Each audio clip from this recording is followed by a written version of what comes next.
माँ, आपको चोरी करते शर्म नहीं आई? एक दिल छू लेने वाली कहानी। मालती जी रसोई घर में अपने पति सुमित के लिए चाय बनाने जा रही थीं। तभी डोरबेल बजी और वो दरवाज़ा खोलने चली गईं। जब दरवाज़ा खोला तो सामने बेटा और बहू खड़े थे। मालती जी उनको देखकर थोड़ा आश्चर्यचकित हुईं। बेटे और बहू ने नमस्ते कहा तो उन्होंने जवाब देते हुए दरवाजे से हटकर उनको अंदर आने को बोला।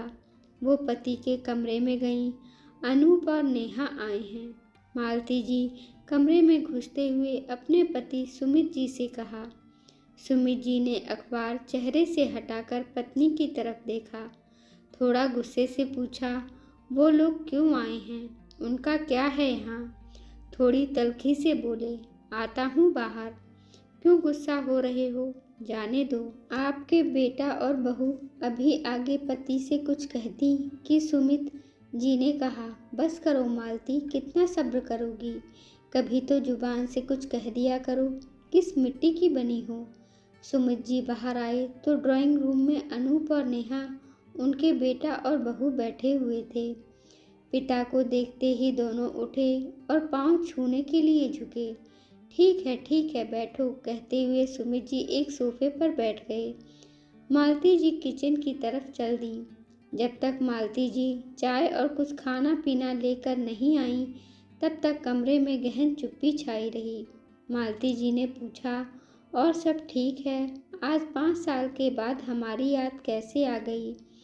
अनूप ने पहले माँ की तरफ देखा, फिर पापा की तरफ देखा और बोला, याद तो मम्मा बहुत दिनों से आ रही थी, पर हिम्मत आज ही कर पाए हैं आपके पास आने की।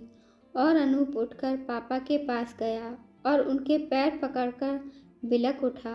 नेहा ने मुंह नीचे कर लिया, उसकी भी आंखों में नमी थी।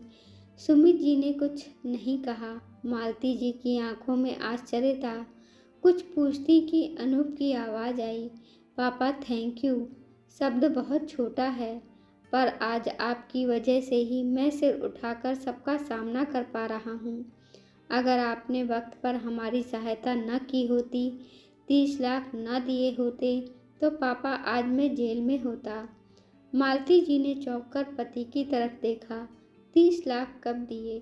क्यों दिए ये मुझे नहीं पता, और आपने मुझे बताया भी नहीं। अब आश्चर्यचकित होने की बारी अनूप और नेहा की थी। सुमित जी की आवाज़ आई, हाँ नहीं बताया, क्योंकि तुम तनाव में आ जाती जब मैं तुम्हें ये बताता कि तुम्हारे इस शहजादे ने लाखों रुपए का लोन लिया था एक फाइनेंस कंपनी से, जिसे ये चुका नहीं पाया और कंपनी ने इस पर केस कर दिया था।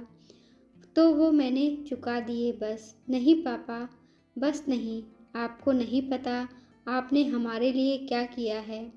जब सबने हमारी सहायता करने से मना कर दिया, तब आपने ही बिना कुछ जताए हमें इस मुसीबत से निकाला। मैं और नेहा आज उसी के लिए आपके पास आए हैं। हम दोनों ने आपके साथ जो किया, उसके बाद भी आपने हमारी सहायता की, वो हमारा सिर झुकाने के लिए काफ़ी है। हम माफ़ी मांगने आए हैं। आप दोनों प्लीज़ हमें माफ़ कर दें। जो हुआ भूल जाएं। आगे से ऐसी गलती फिर नहीं होगी।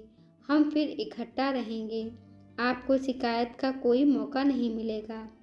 सुमित जी ने हाथ उठाकर अनूप को इशारा किया, नहीं, माफ़ तो मैं तुम्हें मरते दम तक नहीं करूँगा।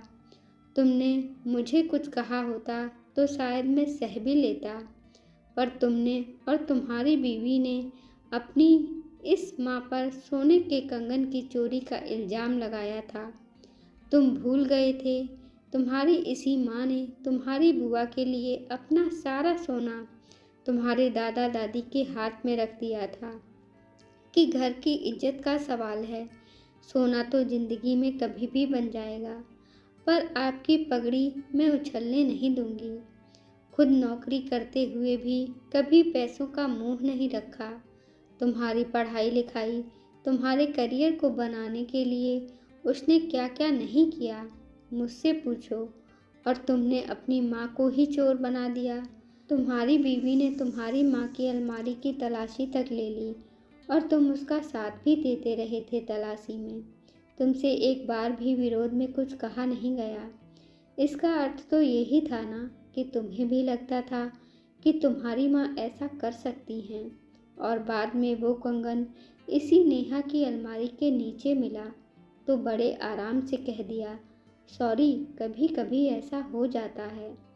तो बरखुरदार, वो माँ थी तुम्हारी। तुमने ऐसा सोचा भी कैसे? तुमने तो वही किया जो तुम्हारी पत्नी ने करवाया। तुम्हारी पत्नी तो किसी और के पेट की थी, लेकिन तुम तो हमारे अपने थे ना। माँ को रुसवा करने में तुमने कोई कसर नहीं छोड़ी। ये बात तो मैं ऊपर जाने पर भी नहीं भूलूंगा। और माफ़ी तो बहुत दूर की बात है, मैं तो तुम दोनों की शक्ल भी नहीं देखना चाहता। साथ रहना तो भूल ही जाओ।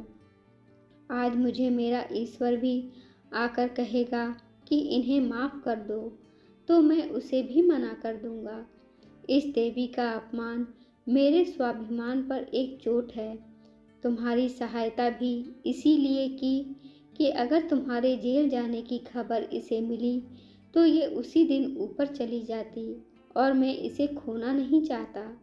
तो वो सब मैंने तुम्हारे लिए नहीं, अपने लिए किया है। हाँ, अगर तुम्हारी माँ तुमसे मिलना जुलना चाहती हैं, तुमसे रिश्ता रखना चाहती हैं, तो ना मैंने पहले मना किया था, ना अब करूँगा। फैसला उसका है, कोई दबाव नहीं है। पर मुझसे तो तुम दोबारा जुड़ने की उम्मीद भी मत रखना। कहते हुए सुमित जी उठकर घर से बाहर ही निकल गए। अनूप ने माँ की तरफ देखा तो मालती जी बोल उठी, बेटा, शायद तुम्हें ये बात अभी नहीं समझ आएगी, पर जब तुम खुद बाप बनोगे तब समझ जाओगे कि औलाद का एक गलत कदम भी माँ बाप को तोड़ने के लिए काफ़ी होता है। माँ बाप तो अपने ही होते हैं, बस औलाद ही बदल जाती है। कमरे में चुप्पी का ये आलम था कि सुई भी गिरती तो आवाज़ हो जाती। मालती जी भी कमरे से निकलकर अपने कमरे में चली गईं, क्योंकि बेटा और बेटे की मोहब्बत अपनी जगह है, लेकिन उनकी भी कोई इज्जत थी अपनी नज़रों में। अगर आज वो अपने बेटे को माफ़ कर देती तो खुद की नज़रों में कभी उठ नहीं पाती। नेहा और अनूप भी उठकर अपने घर चले गए। अब उनकी यही सज़ा थी, माँ बाप की माफ़ी के बिना ज़िंदगी गुजारनी है। आपको यह कहानी कैसी लगी? कहानी को लेकर अपनी प्रतिक्रिया अवश्य दें और कृपया हमारे चैनल को लाइक करें, शेयर करें, सब्सक्राइब करें। धन्यवाद।